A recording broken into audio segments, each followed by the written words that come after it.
Biashara Francis Njeru, na mwaka wa 2016 tulikuwa na kesi mahakamani, kesi ambayo ilikuwa ina maswala ya shamba langu, na jaji wa the High Court judge mmoja, Justice Boso, alipeana orders kwa Director of CID and Director of Public Prosecution.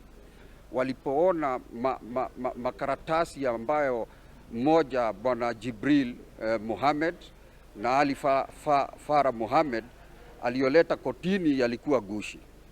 Kwa hiyo order, Judge Boso aliambia DCI na na DPP wafanye kazi zao. DCI investigate na charge. DPP kazi yake ilikuwa ni kuprosecute.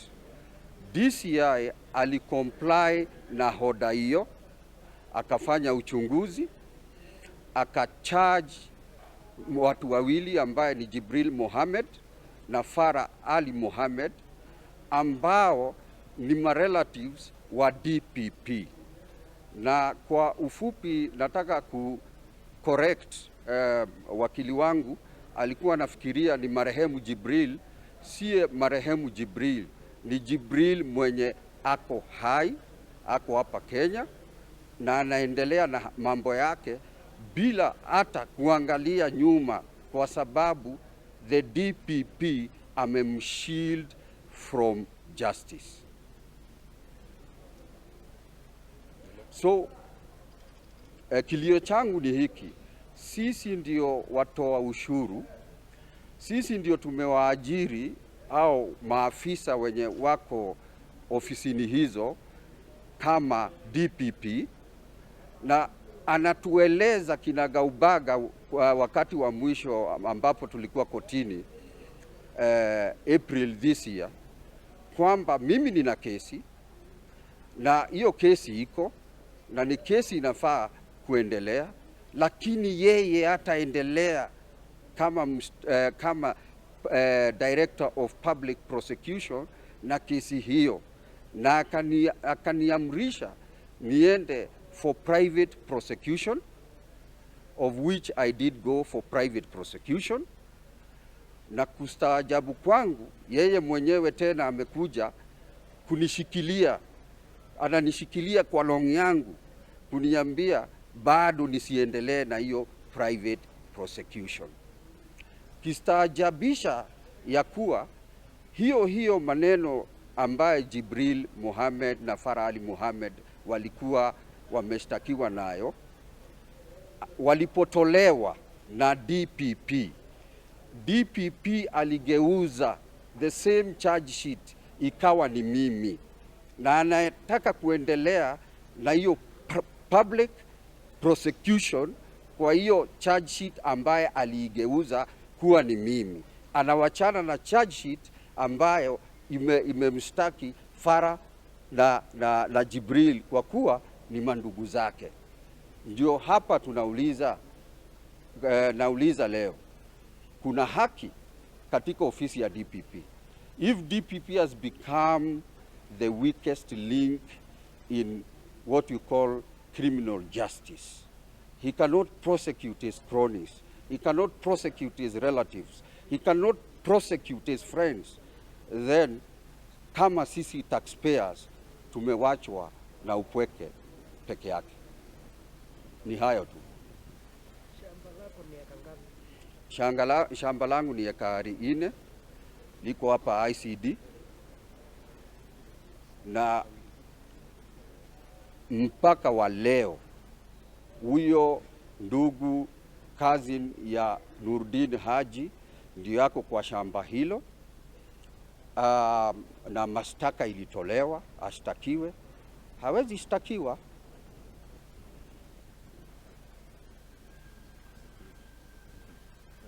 They do no less. We expect that they shall perform their duties according to the mandate given to them. We expect that they shall not favor anybody. We shall expect that they shall not be corrupt. We also expect that justice shall prevail. Look at the case of Francis Njeru, for example. What is the problem here? He gets the matter into court. The investigations have been completed by the DCI. The two gentlemen are charged in court. The matter appears before magistrate in the lower court, Mr. Ganyo. The prosecutor then comes in, and the DPP then comes in through his prosecutor and says he wants to withdraw the charge. He does not consult the victim, who is Francis Njeru. He does not talk to him. He just comes to court and wants to withdraw. What does the law say about it? That in case the DPP wants to withdraw a matter from court, it must be agreeable also by court. The court must be given reasons that are sufficient as to why it's doing so. This is not those days that you could come and withdraw matters without anything, because justice must be served. The victim must be served. In case there's any ADR, it must be known. So what happens in this particular case? The DPP just comes and withdraws the case. The court then says, no, you cannot withdraw this case because it is not serving the ends of justice. You have not followed the procedure. You have not informed the complainant. The complainant is in court here, is even surprised. So the court says this matter must proceed because the reasons given are not sufficient. Then what does the DPP do? Saying because he's the all-knowing and the all-in-charge of a prosecution, he goes to the High Court. What does the High Court do before Justice Ogembo? Ogembo looks at it and finds that there was nothing wrong because he went by way of review. Nothing wrong with what the court had decided in the lower court. The court, then High Court then decides and says this matter must proceed. Once the court has given this decision to proceed, what does the prosecutor do? They come back and say they are not going to proceed with this matter. The matter then comes back to the lower court. The DPP comes and withdraws the matter, leaving a genuine complainant exposed. Tell me, do we need such a kind of person in office today? The victim then decides to go for private prosecution. He gets the summons. He gets everything going on. Everybody else is summoned to court. The matter reaches court, and what does the DPP do? He comes to court, withdraws that matter, withdraws it again, takes it over and withdraws it. What is the essence of private prosecution if the DPP then can be a bully? So let us say this. For these matters, for justice to be observed in this country, for justice to be received, for justice to be enjoyed in this country, the DPP must leave. For Njeru to get his justice, the DPP must leave. Sure. For anybody who is going to go to court and the DPP interferes with these matters, for those people to get justice, the DPP must leave. When matters of this nature have reached the public service prosecution, the DPP must leave. You always remember that the DPP is at the forefront of telling everyone that once a matter has gone to court or to any other tribunal or any other place, you must step aside. Is he doing so? Sure. He's doing nothing. What does he do? He goes back and defends himself through the press and starts saying that, I have been doing this and this. The question is, have you answered to the petition? Have you stepped aside? The issues that we are talking about, the files that we are talking about are in your office. Can investigations go on? The witnesses who are going to be against you in this case are the prosecutors that you have sent to come to court. If you're still there, can they come to court? You are their boss. That by itself is the sin of crime. So let us tell the DPP, save face, because this I've said it before once and before.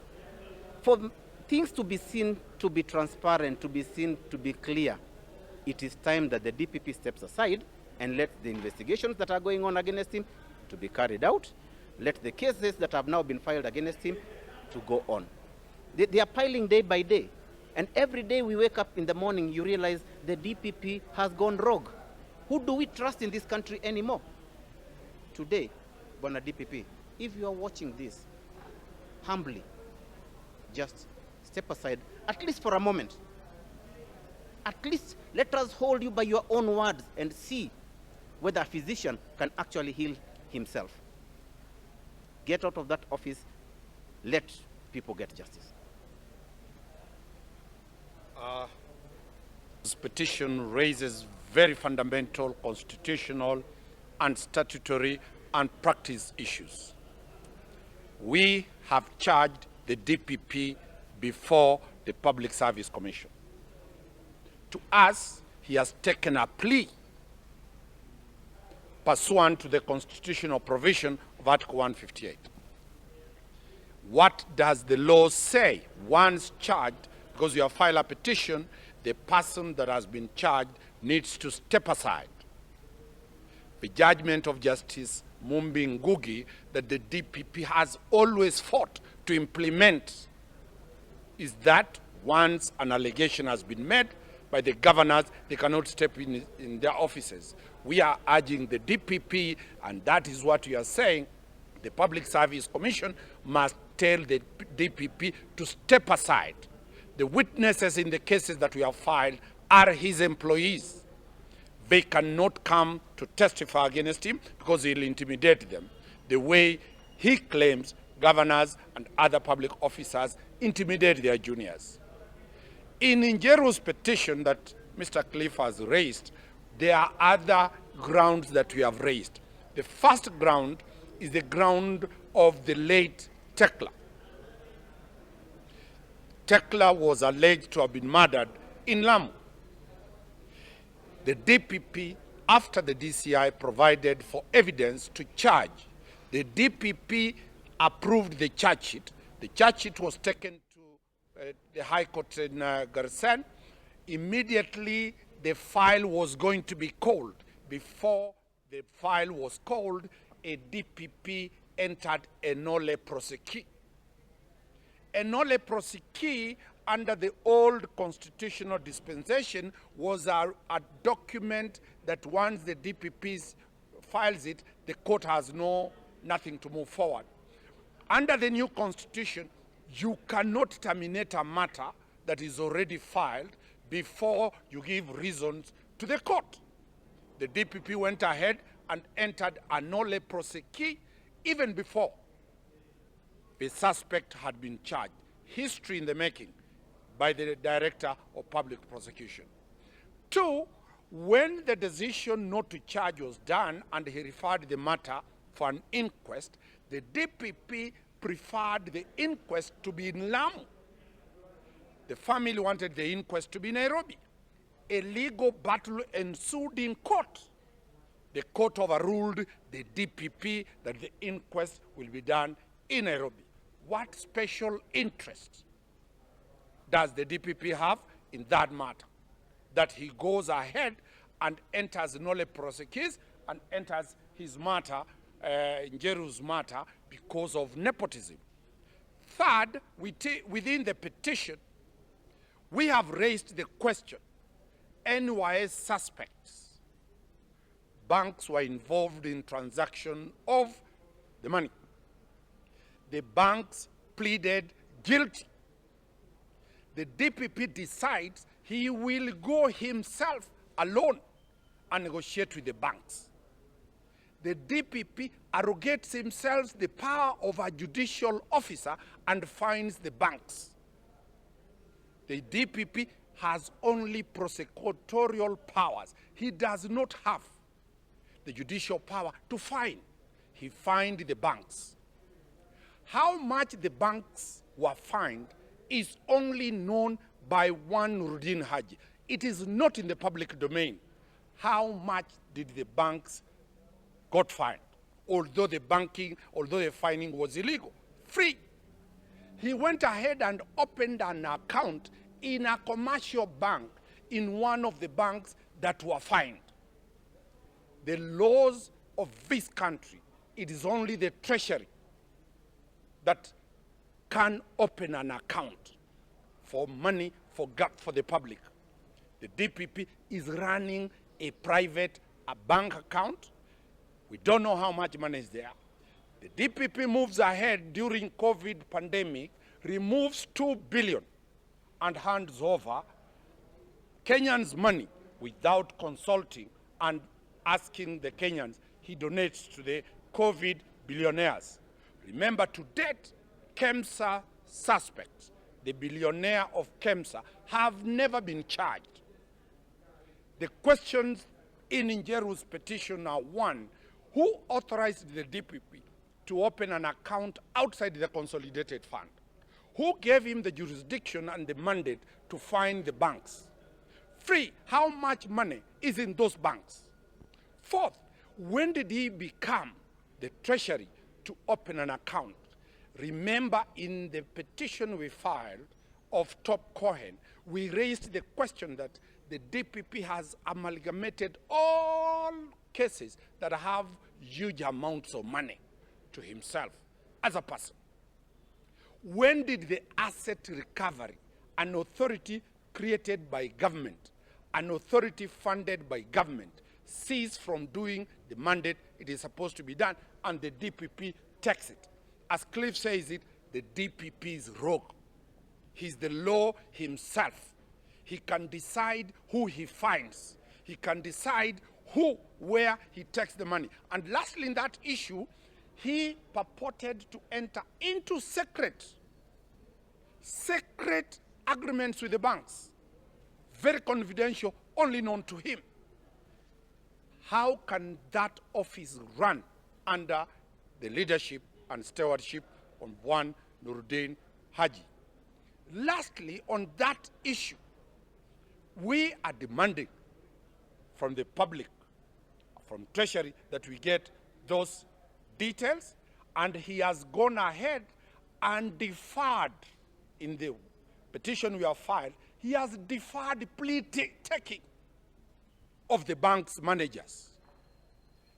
If the DPP can negotiate and defer plea taking of banks that are swindling Kenyans, what about ordinary citizens? Can the DPP defer a plea taking of a person who has stolen chicken? The law should apply equally. The DPP is a DPP for the super rich and the politically connected. Kenyans of lower ranks, who are almost 50 million, excluding the 2,000 the DPP is protecting, are alone. And that is why the likes of Njeru comes on record to fight for this, to expose whatever issues that are there. You have seen the report that we have given here. This book is a study of the perceptions of and experiences of corruption in the Republic of Kenya. It is a book that was done, a study that was conducted by all government agencies, and it has been signed none other than the Attorney General of this country. It was launched by the Minister for Interior, Dr. Fred Matiang'i. And in this book, after research has been done, they have come to the conclusion that on the other had achieved some marginal level of success and hence rated the organs as majorly successful to a small extent, with the least performing organ being the EACC, followed by the Judiciary and Corruption Court and the DPP. This is a report inducting the DPP that he is the most least performing entity in the fight against corruption. Why do we need such a man in office? What will it cost this country if the DPP still retains his position as the DPP? My good friend Shadrach will put one word before Martina puts another angle. It's just but an example of the riot. It's a revelation of the riot and the decay that is in the ODPP's office, is an indication of the misdeeds that the ODPP has thus far done, that continue to step on the rights of innocent victims like Mr. Njeru and others that my seniors have mentioned. So in summary, what we have seen so far is an officer, a public officer, who is driven by his instincts of nepotism. A man who is protective of his cronies and family members, as Mr. Njeru puts it, so that these people are not available for prosecution when they offend the law. Mr. Njeru is a man who has worked so hard to buy his own piece of land, and now he cannot enjoy it because there are people who forge documents and who the court, through Honorable Eboso, ordered the investigation, and subsequently the DCI directed that these people should be charged before a competent court of law. But what happened really, as Mr. Cliff Ombeta, my senior, has put it, is that the DPP goes ahead to withdraw the cases against these particular individuals and prefer that Mr. Njeru should now take plea for his farm or his land having been stolen from him. So one cannot really understand why we will have the hunter now becoming the hunted. A person who is a victim of the crime now becoming the accused of his own, of his own wealth or property. So really, in summary, the petitions that are lying before the Public Service Commission is a calling for the Public Service Commission to do that which is right, to order that proceedings are conducted expeditiously, and that proceedings that will lead ultimately to the removal of the DPP from office.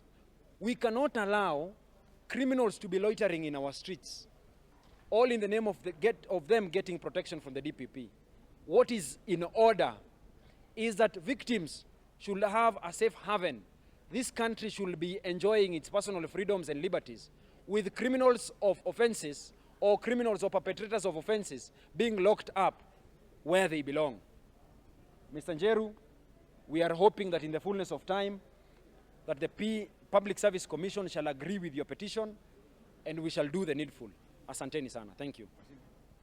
Public interest matter, and as we have seen, not only did the family of Tob Cohen complain about the injustices by the Director of Public Prosecution, but also ordinary citizens, ordinary Kenyans are coming forth with the injustices that have been occasioned to them by one Mr. Noordin Haji. The office of the Director of Public Prosecution should be protected. It is an office, and it actually has advocates of the High Court of Kenya as prosecutors. And we are also protecting our profession because it's shedding us in a bad light. We are only praying that the injustices that are in that office be removed. If Mr. Noordin Haji is the person who is interfering with the sanctity of that office, then it is only a matter of time before he is removed from that office. Therefore, the petition he has filed before the Public Service Commission is raising issues on nepotism, favorism, and injustices occasioned by him just because he has no status and because he's an ordinary citizen of Kenya who is not related to that Mr. Noordin Haji. And therefore, we are only hoping that the two petitions we have filed before the Public Service Commission, in the fullness of time, will find the grounds that would be justifiable for the removal of the Director of Public Prosecution, one Mr. Noordin Haji, according to the laws. Part of the grounds in which we have raised for the removal of Mr. Noordin Haji touch on gross misconduct and abuse of office, and non-compliance with Chapter 6 of the Constitution of Kenya. He is acting ultra-vires and acting in his own accord and doing that which pleases him. Therefore, we are imploring the Public Service Commission to act and to act expeditiously, because this is a matter of public interest and people's lives here are at stake. This is just one of the many petitions that are coming forth in our office, who are asking us to file before the Public Service Commission for the removal of Mr. Noordin Haji because of the injustices that have been occasioned due to his action and inactions. Therefore, it is only a matter of time before these investigations come in full light, and we will therefore, hopefully by the end of the day, receive the justice that we need as the Republic of Kenya. The whole world is watching. From the case of Tob Cohen to cases that involve normal citizens of Kenya, we are all watching and waiting to see what the Public Service Commission will do. Thank you. Written the first letter demanding for the Public Service Commission to give us their timelines. They have not responded. We wrote a reminder again on Friday, telling them that they need to write to us acknowledging that they have received our letters, our petition, and give us timelines. We gave them 7 days. If they will not have responded by Thursday, we are filing a matter in the High Court demanding for an order for mandamus to compel the Public Service Commission to act within timelines that are reasonable. That petition. We are aware that the Public Service Commission can be turned into a parking lot where petitions are filed, they stay there until one Noordin Haji finishes his term in the remaining 4 years. So watch this space, expect that by Friday we shall be filing a matter to compel Public Service Commission to act. We equally file a letter to the JSC asking for the timelines on the petition we filed for Top Cohen. We have received confirmation that the matter has been given petition number 72 of 2021, and they have told us that they respond with us and give us the update. So the Judicial Service Commission has acknowledged, and I'll share the acknowledgement to all media houses, that because our position is we cannot allow public offices to be a parking lot. The words of one Chief Justice, Mother Koome. She cannot allow the judiciary to be a parking lot. Therefore, we are also asking the Public Service Commission to be responsive, failure to which we'll sue them and force the rights of Njeru to get justice expeditiously. When these commissioners are taken into office, they take oath petitions. We do not expect them, and in fact, nobody imagines that they can be able to just keep quiet about it. What we expect of them is to do their duty. So we know, and we believe, and we trust that they will be able to do the right thing. Not only do the right thing, but do it within reasonable time. And not only to do it within reasonable time, to do it the way it is expected to be done. That is what justice is all about.